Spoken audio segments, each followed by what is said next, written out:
মাথাভাঙ্গা এক ব্লকের পচাগড় গ্রাম পঞ্চায়েতের ফকিরের কুঠি এলাকায় এক স্কুল পড়ুয়ার রহস্যজনক মৃত্যুতে চাঞ্চল্য ছড়িয়েছে। সোমবার সন্ধ্যায় পরিবারের সদস্যরা সপ্তম শ্রেণীর ছাত্র শুভঙ্কর বর্মনকে শোবার ঘরে ঝুলন্ত অবস্থায় দেখতে পান। শুভঙ্কর মাথাভাঙ্গা হাই স্কুলের ছাত্র ছিল।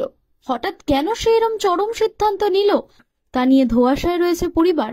কোনো অসুবিধা, মানসিক চাপ বা অন্য কোনো কারণ ছিল কিনা তা বুঝে উঠতে পারছেন না আত্মীয়রা। পুলিশ দেহ উদ্ধার করে ময়নাতদন্তের জন্য মর্গে পাঠায়। মঙ্গলবার ময়নাতদন্তের পর দেহ পরিবারের হাতে তুলে দেওয়া হয়। পুলিশ পুরো ঘটনার তদন্ত শুরু করেছে। স্থানীয়দের মতে এই মর্মান্তিক ঘটনার নেপথ্যে কোনো অজানা কারণ থাকতে পারে, যা পুলিশি তদন্তেই পরিষ্কার হবে। আমিও বলতে পারবো না, আমি তো বাড়িতে থাকি না, আমি কাজে ছিলাম। সন্ধ্যা 7:30 এরকম সময় আর কি, যখন আমি বাড়িতে আসি তখন মানে দরজা খুলি এরকম। মানে কি জানতে পারলে কেন এরকম করতে পারে?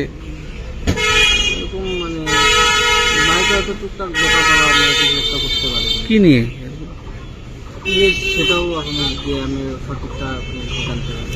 যে মারা গেছে তার নাম কি? শুভঙ্কর বর্মন। বয়স কত হবে?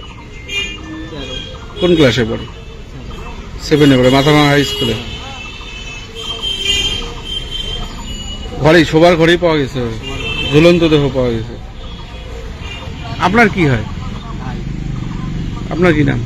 শুভজিৎ বর্মন। ঘটনাটা হলো মানে এরকম সন্ধ্যার দিকে এরকমই হয়েছে। বাড়িতে ফোন করলো, পরে তো সাথে সাথে চলে গেলাম।